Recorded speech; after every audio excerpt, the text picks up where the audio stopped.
बिस्मिल्लाहिर्रहमानिर्रहीम। आज हम जो पढ़ने जा रहे हैं वो है मोर्टगेज रहन। अगरचे मोर्टगेज और रहन इसके ऊपर अलग से एक शरिया स्टैंडर्ड है और शरिया स्टैंडर्ड नंबर 39 ये उसके इसी के ऊपर है, मोर्टगेज वगैरह के ऊपर।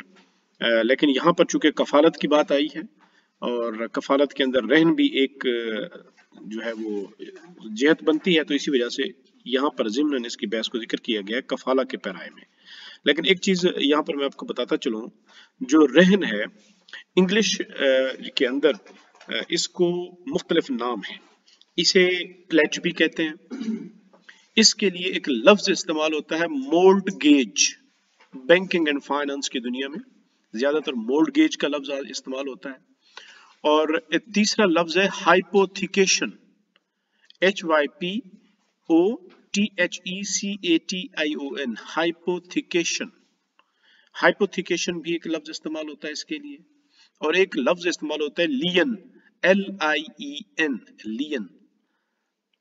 तो ये जो है चारों के चारों टर्म्स ये इस्तेमाल होती हैं रहन के अंदाज में। अच्छा, फर्क क्या है? जो प्लेज है जिसे हम रहन के नाम पर कहते हैं प्लेज, इसके अंदर जो अपना असासा देने वाला मदीन होता है, क्योंकि रहन तो उसी ने जिसने रहन रखवाना है वो मदीन है, वो डेटर होगा, वो मकरूज होगा, तो उसने रहन रखवाना है, उसे कहेंगे हम प्लेजर। उसे हम क्या कहते हैं? प्लेज करवाया है तो प्लेजर होगा। और दूसरी पार्टी कहलाती है प्लेजी, कर्ज देने वाला जिसे हम क्रेडिटर कहते हैं, वो वाला फरीक कहलाएगा प्लेजी, PLEDGEE, प्लेजी केस कहलाएगा वो। अच्छा, प्लेज के अंदर होता यह है कि एसेट बकायदा हवाले होता है मकरूज से कर्ज देने वाले की तरफ, या जो बंदा गारंटी मांग रहा होता है एसेट बकायदा उसके हवाले करना पड़ता है। और ये नॉर्मली माल मनकूला में होता है जिसे हम कहते हैं मूवेबल एसेट। प्लेज किस में होता है? मूवेबल एसेट में होता है, कि जिस तरह सोना, चांदी और कोई एसेट जो कि एक जगह से दूसरी जगह माल मुंतकिल हो सकता हो। प्लॉट, बिल्डिंग्स, घर, ये चीजें मूवेबल में नहीं आती, ये इमूवेबल माल है, गैर मनकूला है। इस वजह से इसको हम जो है वो प्लेज में शुमार नहीं करेंगे। और प्लेज के अंदर एसेट किसके पास होगा? एसेट हवाले हो जाता है प्लेजर से प्लेजी को। तो इसका मतलब है जो मुर्तहिन है, एक है राहिन जिसने रहन रखवाना है और दूसरी पार्टी है मुर्तहिन। मुर्तहिन को कहते हैं प्लेजी। तो असासा मुर्तहिन के पास होता है, उसके कब्जे में होता है। और जब मदीन अपना कर्ज अदा नहीं करता, डेट अपनी लायबिलिटी अदा नहीं करता, तो मुर्तहिन के पास माल रखा होता है असासा उसका रहन, तो वो उसको बेचकर उसमें से अपना दैन जो है वो पूरा करता है। जो उसके मुकाबले पे हाइपोथिकेशन है, हाइपोथिकेशन के अंदर जो राहिन है वो हाइपोथिकेटर TOR आएगा आखिर में, HYPOTHECATOR, हाइपोथिकेटर। और मुर्तहिन को कहते हैं हाइपोथिकेटी, हाइपोथिकेट लिख के आगे डबल ई, हाइपोथिकेटी। हाइपोथिकेटी मुर्तहिन है जिसके पास वो रहन रखवाया जा रहा है। इसके अंदर जो हाइपोथिकेशन के अंदर जो राइट्स हैं हासिल होते हैं मुर्तहिन को, इसमें भी जो माल है वो माल मनकूला होता है। लेकिन ये माल मनकूला रहता मकरूज के पास है। माल मुर्तहिन किसके पास रहता है? ये माल मनकूला होता है, लेकिन किसके पास रहेगा? हाइपोथिकेटर के पास रहेगा, यानी मालिक के पास रहेगा। हाइपोथिकेटी को क्या मिलेगा? उसको सिर्फ हुकूक मिलते हैं कि भाई अगर ये बंदा मकरूज अपना कर्ज अदा न कर सका तो फिर मुर्तहिन को, हाइपोथिकेटर को ये हक हासिल है कि वो इससे असासा लेकर बेच दे। तो ये असासे पर कब्जा मालिक का ही रहता है मदीन का, सिर्फ हुकूक मिल जाते हैं मुर्तहिन को। फिर तीसरे नंबर पे आता है लियन। लियन भी इसके बारे में कहते हैं, एक इस्तिलाह चलती है उर्दू में हमारी बैंकिंग ट्रांस, या लियन मार्क करवा लें, लियन मार्क करवा लें, MARK मार्क, लियन मार्क करवा लें। भाई लियन मार्क का मतलब होता है वही वाली बात कि आपका जो माले मनकूला है, सॉरी माले गैर मनकूला, उसके ऊपर आप किसी जो दाइन है या जो मुर्तहिन है उसको, उसके पास इसको अपने हुकूक उसको दे दें, इसको कहते हैं लियन मार्क करवाना। इसको क्या कहते हैं? लियन मार्क करवाना। यानी माल जो है वो किसके पास रहेगा? मालिक के पास ही रहेगा, हुकूक सिर्फ बैंक को मिल जाते हैं। बैंकिंग सेक्टर की है।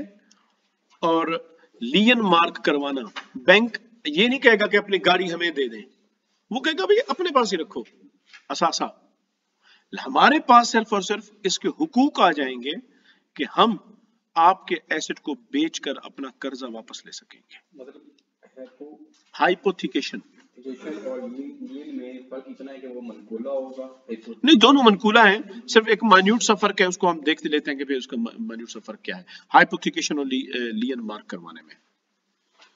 फिर इसके अंदर तीसरा है, चौथा मोर्टगेज। मोर्टगेज को हम कहते हैं, मोर्टगेज के अंदर जो राहिन है वो कहलाता है मोर्टगेजर,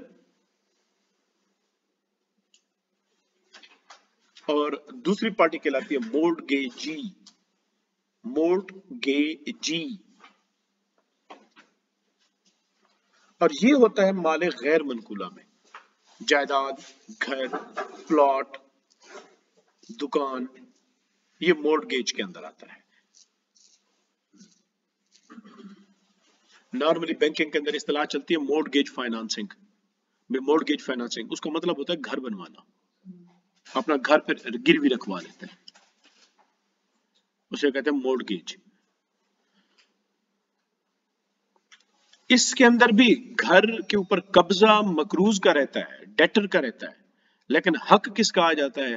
वो मुर्तहिन का आ जाता है कि जब भी मकरूज अपने कर्ज की अदायगी से ना कर सका तो फिर जो प्लेजर है जिसके पास एसेट रखो, सॉरी प्लेजी मोर्टगेजी है, उसको यह हासिल होता है कि वो इसको बेचकर अपना दैन वसूल कर सके।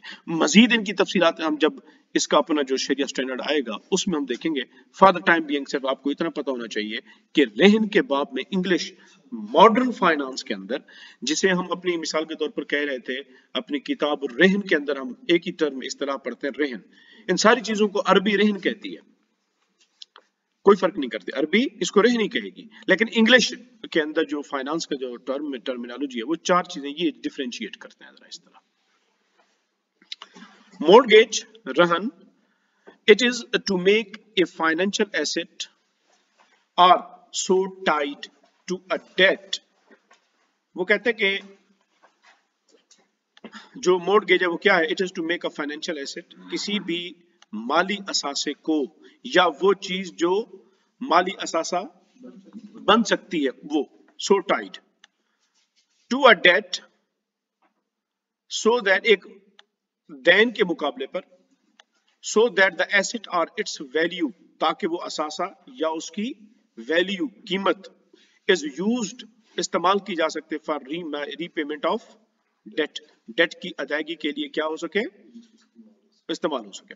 in case of default, कि अगर मदीन अपना दैन अदा करने से कासिर रहता है तो फिर वो उस असासे को जो कि रहन रखवाया गया है उसे क्या कर सके? पूरा किया जा सके। तो ये उन्होंने बुनियादी तौर पर मोर्टगेज की तारीफ की है। वो कहता है सी शरिया स्टैंडर्ड नंबर 39 ऑन मोर्टगेज। मजीद तफसील आप इसके अपने जो शरिया स्टैंडर्ड है उसके अंदर देखेंगे, हम जब ये पढ़ेंगे तो उसको उसके अंदर देख लेंगे, वो उसको इस्तेमाल कर सकता है। मोर्टगेज में जो है वो सिर्फ कॉमन रखा है मिसालों के लिए, ये लीनियन के लिए, प्लेज के लिए, यहाँ पर नॉर्मली उन्होंने इमूवेबल एसेट्स की बात की है, जो कि मोर्टगेज है इमूवेबल एसेट। तबादले के तौर पर अगर उसकी कीमत ज्यादा बढ़ रही हो तो फिर हाँ नहीं, उसके ऊपर रहन के देखें, हमारे रहन के अपने उसूल हैं। ये नहीं कि घर जितने का भी बिकेगा सारे के सारे पैसे बैंक रख लेगा। बैंक को सिर्फ इतना आकाश है, मुर्तहन को खासतौर पर लफ्ज बैंक भी इस्तेमाल ना करें, मुर्तहन यानी कि जो मोर्टगेजी है, उसको सिर्फ इतना हक है कि उसको बेचेगा अगर तो वो सिर्फ उसमें से अपना डेट पूरा करेगा, बाकी जितने भी पैसे बनते होंगे वो प्लेजर के होंगे, मोर्टगेजर के होंगे, जिसका एसेट है उसको वापस मिलेगा, उसका हक है। ये तो एक नॉर्मल सा उसूल है हमारे शरिया में। ये शरिया में है, लेकिन ये अक्सर ये बैंकर होते हैं इधर हमारी जो चलते हैं सोसाइटी में, वो जमीन अक्सर रखते हैं ना इस तरह लाइन पे, तो वो जितने भी बिके ना तो उसको पैसे वापस नहीं करते। नहीं, मेरा नहीं ख्याल कि ऐसा होगा। कन्वेंशनल लॉ भी ऐसा नहीं कहता, कन्वेंशनल लॉ भी ऐसा नहीं कहता, वो सिर्फ अपना डेट की हद तक वो ले सकते हैं। रूल है ये। हाँ हाँ, ये उसूल है बकायदा, ये उसूल है कि मार्केट वैल्यू लगवाई जाएगी उसकी, तो उसमें से उसका डेट पूरा किया जाएगा। उसमें सर ये होता है ना, जब लोन लिया जाता है बैंक से तो बैंक उस लोन के अकॉर्डिंग उसके बराबर नॉर्मली प्रैक्टिस जो इस वक्त चल रही है वो उलट चल रही है कि जब भी आप मोर्टगेज रखवाते हैं तो ओवर प्राइसिंग करवाई जाती है। यानी अगर 10 लाख की चीज है तो उसकी बंदों को पैसे दिलवाकर, जो एक्सपर्ट्स होते हैं उनको कहा जाता है इतना पैसे तुम ले लो और इसकी वैल्यू 50 लाख कोट करवा दो। तो बैंकों को फिर धोखा हो जाता है कि वो जब एक तो 50 लाख अगर कर्जा लिया है तो 10 लाख की जमीन को 50 लाख का शो करवा के वो कर्जा ले लेते हैं और बाद में डिफॉल्ट कर देते हैं। बैंक जब उस प्लॉट को बेचते हैं तो 10 लाख मुश्किल वसूल होता है, उलट काम होता है। चले, case of achieving the objectives of securities cases, वो कहते हैं कि जो होते हैं जिनके जरिए सिक्योरिटीज जो है वो ली जाती हैं। ब्रिंगिंग फॉरवर्ड फ्यूचर इंस्टॉलमेंट, वो इंस्टॉलमेंट जो मुस्तकबिल में वसूल होती हैं उनको जल्दी से वसूल करना। इन case of default on payment, अगर मदीन जो है अपना कर्ज लायबिलिटी अदा करने से कासिर रहे। It is permissible to include a term in a debt contract, वो कहते हैं दैन के कॉन्ट्रैक्ट के अंदर ये शर्त रखना जायज है। इंक्लूड अ टर्म, यहाँ टर्म का मतलब इस्तिलाह नहीं है, यहाँ इसका मतलब है क्लास या शर्त। टू द इफेक्ट,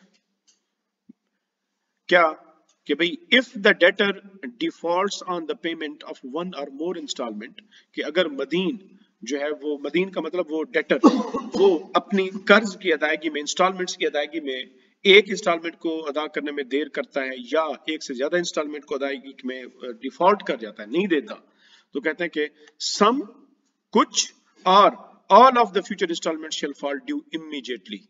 तो फिर बैंक को यह हक हासिल है कि वो ये शर्त लगा दे, कहे इब्तिदा के अंदर भी कि भाई अगर तुमने एक इंस्टॉलमेंट ना दी या तुमने 2 या 3 इंस्टॉलमेंट ना दी मैक्सिमम, तो फिर उसके बाद तुम्हें 10 इंस्टॉलमेंट इकट्ठी देनी पड़ेगी या जितनी टोटल इंस्टॉलमेंट होगी उतनी देनी पड़ेगी।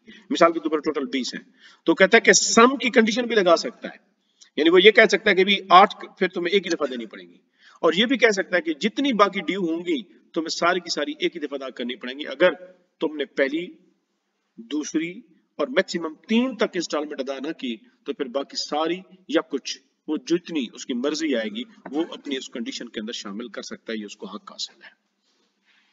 प्रोवाइडेड, बशर्ते के the default was not caused by unforeseeable intervene. Unforeseeable का मतलब होता है कि भी वो जो इंसान को उसकी तवक्को भी ना हो।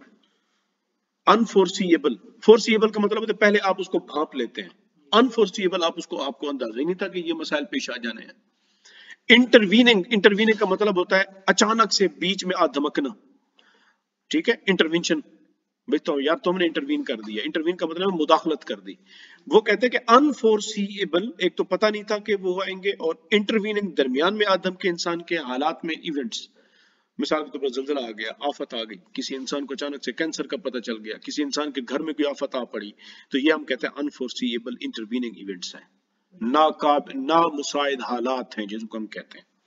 और फोर्स मेजर यानी कि या वो कोई ऐसे हालात थे जिसके अंदर उस बेचारे का कोई कसूर नहीं था, तो कहते हैं कि इन सूरतों के हालात के अलावा में अगर वो डिफॉल्ट करता है तो ये क्लास शामिल होगी, तो इसके ऊपर असर आएगा। अगर इन्हीं वजह से ये, चूंकि ये वो चीजें देखिए यानी हमारी फिक़ह के अंदर, हमारी फिक़ह में इसको कहते हैं शरई उज़र, उज़र शरई, उज़र शरई ना हो और वो डिफॉल्ट कर जाए तो फिर वो ये उसको शर्त रखी जा सकती है।